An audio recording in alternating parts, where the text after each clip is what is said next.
70 सालों से डॉक्टर वेद प्रताप वैदिक जिस बात के लिए संघर्ष कर रहे थे उसमें से एक बात जरूर पूरी हो गई है। वो है मेडिकल कॉलेज की पढ़ाई हिंदी माध्यम से करने की।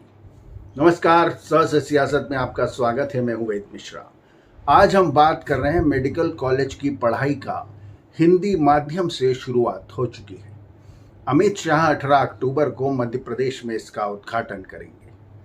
आज़ादी के 70 साल से डॉक्टर वेद प्रताप वैदिक जैसे लोग इस बात के लिए संघर्षरत थे कि मेडिकल और इंजीनियरिंग की पढ़ाई भी हिंदी माध्यम से क्यों न की जाए, लेकिन सरकारों में वो इच्छा शक्ति नहीं थी कि वो इस बात को लागू करवा सकें, क्योंकि उनके मन में पहले से ही यह भय बैठा रहता था कि गैर हिंदी भाषी राज्य जरूर इसका विरोध करेंगे और आखिरकार हर चीज को वोट के माध्यम से देखा जाता था।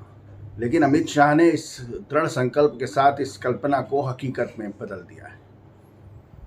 हिंदी माध्यम के छात्रों के लिए एक बहुत सुनहरा अवसर है, लेकिन बात सिर्फ मेडिकल कॉलेज या इंजीनियरिंग की नहीं है।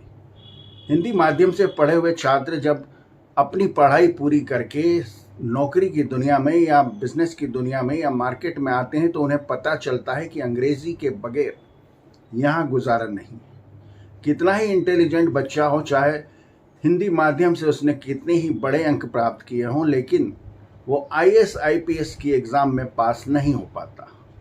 उसका कारण ये कि उच्च स्तरीय कोचिंग क्लासेस या शिक्षक या कोर्सेस या स्टडी मटेरियल सिर्फ अंग्रेजी में ही उपलब्ध है।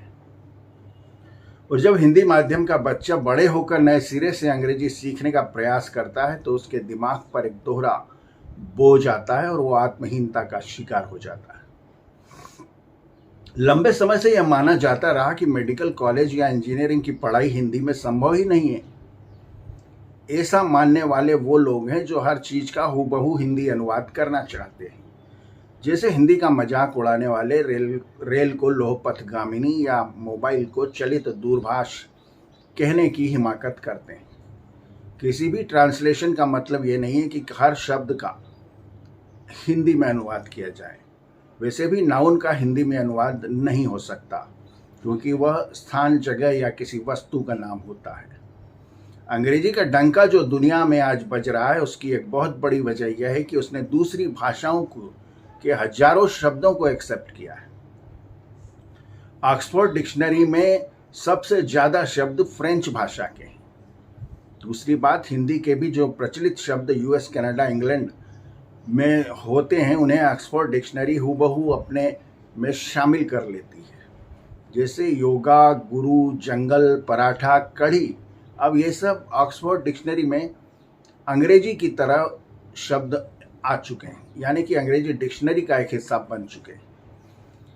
हमें भी ऐसी ही उदारता दूसरी भाषाओं के शब्दों को अपनाने में मन दिखानी पड़ेगी, तभी हम हिंदी को समृद्ध बना सकेंगे।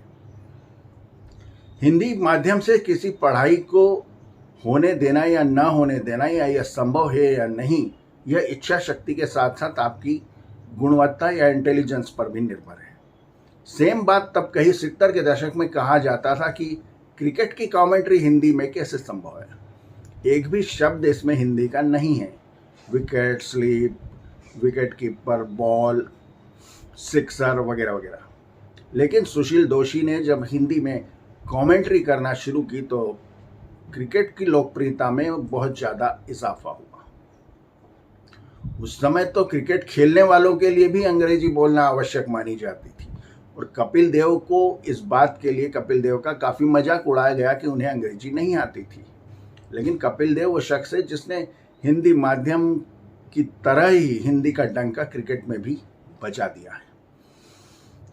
तो सवाल यह है कि आप हिंदी चीज़ों, किसी भी शब्द का ट्रांसलेशन हिंदी में कैसे करते हैं, इस पर ही मेडिकल कॉलेज की पढ़ाई की जिम्मेदारी होगी और यहाँ अनुवादकों की जिम्मेदारी बहुत ज़्यादा अहम हो जाती है, क्योंकि यदि अनुवादक किसी रिजिड प्रक्रिया का पालन करने लग गए तो बच्चों के लिए यह पढ़ाई अंग्रेजी से भी ज़्यादा कठिन साबित हो सकती है। बहरहाल ये कदम बेहद स्वागत योग्य है और उम्मीद है कि जल्द ही दूसरी इंजीनियरिंग जैसी पढ़ाई भी हिंदी भाषा में संपन्न होने लगेगी। सर से सियासत में आज नहीं, अगले मुद्दे पर फिर कभी मुलाकात होगी। वीडियो देखने का बहुत शुक्रिया। चैनल को सब्सक्राइब करें और बेल आइकन का बटन दबाएं ताकि जब नया वीडियो अपलोड हो तो उसकी सूचना आपको तुरंत मिल जाए। धन्यवाद, थैंक यू, नमस्ते।